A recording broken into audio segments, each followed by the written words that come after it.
नमस्कार, आप देख रहे हैं हिंदुस्तान प्राइम टाइम। मैं हूं आपके साथ आयशा। आइए रुक करते हैं आज की ताजा खबरों की ओर। पाकिस्तान को भारत ने एक और बड़ा झटका दिया है। भारत ने ऑपरेशन सिंदूर में पहले जैश और लश्कर के आतंकियों को मारा। अब भारत ने पाकिस्तान के एयर डिफेंस सिस्टम को तबाह कर दिया है। जी हां, भारत ने लाहौर में एयर डिफेंस रडार को गजब नुकसान पहुंचाया है। इस तरह से भारतीय सेना ने पाकिस्तान को मुंहतोड़ जवाब दिया है। भारत की ओर से पाकिस्तान के खिलाफ चलाए गए ऑपरेशन सिंदूर के बाद अब लगभग 430 सिविल फ्लाइट्स को रद्द कर दिया गया है। ये देश की कुल शेड्यूल की गई उड़ानों का लगभग 3% है। इसके साथ ही 10 मई तक कुल 27 एयरपोर्ट्स बंद रहने वाले हैं। देश के पूर्व रेल मंत्री और बिहार के पूर्व मुख्यमंत्री लालू प्रसाद यादव की मुश्किलें एक बार फिर बढ़ गई हैं। जमीन के बदले नौकरी देने के मामले में ईडी को उनके खिलाफ मुकदमा चलाने की मंजूरी मिल गई है। राष्ट्रपति ने इस केस में धन शोधन कानून के तहत अभियोजन की इजाजत दे दी है। अब लालू यादव पर रेलवे भर्ती घोटाले में कानूनी शिकंजा कसता नजर आ रहा है। भारत की तरफ से शुरू किए गए ऑपरेशन सिंदूर की वजह से दोनों देशों के बीच तनाव का माहौल है। पाकिस्तान की तरफ से लगातार भारत पर हमले की नाकाम कोशिशें हो रही है। इन कोशिशों को भारतीय सेना नाकाम कर रही है। इसके साथ ही मुंहतोड़ जवाब भी दे रही है। फिलहाल जम्मू कश्मीर में हवाई सेवा बंद है। इसी को देखते हुए रेलवे ने बड़ा फैसला लिया है। भारत और पाकिस्तान के बीच बढ़ते तनाव को देखते हुए आईपीएल के मुकाबले को रोक दिया गया है। बीसीसीआई ने आईपीएल के मैचों को एक सप्ताह तक स्थगित कर दिया गया है।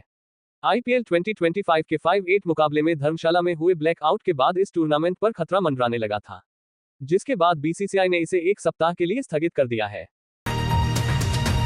राजकुमार राव और वामिका गब्बी की फिल्म भूल चूक माफ की थिएटर रिलीज कैंसिल किए जाने के बाद अब कमल हासन ने अपनी अपकमिंग फिल्म ठग लाइफ का ऑडियो लॉन्च पोस्टपोन कर दिया है। यह इवेंट चेन्नई में होना था, लेकिन भारत पाकिस्तान के बीच जंग के हालातों को देखते हुए यह फैसला किया गया है। कमल हासन ने एक बयान जारी करते हुए बताया कि आज इंतजार कर सकती है, देश सबसे पहले है। PhD chamber of commerce and industry की तरफ से एडवेंचर राइड 2.0 कार्यक्रम का आयोजन किया गया। इसमें दिल्ली विधानसभा के अध्यक्ष विजेंद्र गुप्ता ने शिरकत की। इस दौरान विजेंद्र गुप्ता ने पीएचडी हाउस नई दिल्ली से बाइकर्स को हरी झंडी दिखाकर रवाना किया। रैली को पर्यावरण संरक्षण और सड़क सुरक्षा के प्रति जागरूकता बढ़ाने के उद्देश्य से आयोजित किया गया। रूस में विजय दिवस की 8वीं वर्षगांठ पर राष्ट्रपति व्लादिमीर पुतिन ने रेड स्क्वायर पर परेड के दौरान संबोधन दिया। पुतिन ने कहा, नाजी जर्मनी की हार मित्र देशों की एकजुटता का नतीजा थी। यूरोप में नॉर्मंडी लैंडिंग ने सोवियत संघ की ऐतिहासिक जीत को संभव बनाया। दिल्ली में अवैध बांग्लादेशियों के खिलाफ ऑपरेशन फेस वॉश चलाया जा रहा है। इस खास अभियान के तहत दिल्ली पुलिस अब तक कई अवैध प्रवासियों को पकड़ चुकी है। हाल ही में उत्तर पश्चिम जिले से 3 बांग्लादेशी नागरिकों को हिरासत में लिया गया है, जो बिना वैध दस्तावेजों के भारत में रह रहे थे। दिल्ली एनसीआर में मौसम ने करवट ली है। इस दौरान बारिश और तेज हवाओं के बाद गर्मी से थोड़ी राहत मिली है। अधिकतम तापमान 36.7 डिग्री और न्यूनतम 25.7 डिग्री सेल्सियस दर्ज किया गया। पालम में 5.3 मिलीमीटर बारिश हुई, जबकि कई इलाकों में हल्की बूंदाबांदी देखने को मिली। हवा में नमी का स्तर 78 से 42% तक रहा। सैनफोर्ड ग्रुप ऑफ स्कूल्स ने भारत में अपना पहला pre school Gurugram, Delhi NCR से शुरू किया है। अंतर्राष्ट्रीय बैकलॉरिएट प्राइमरी ईयर्स प्रोग्राम के तहत ये प्री स्कूल शिक्षा में वैश्विक मानकों और इनोवेशन को अपनाकर नई दिशा देने जा रहा है।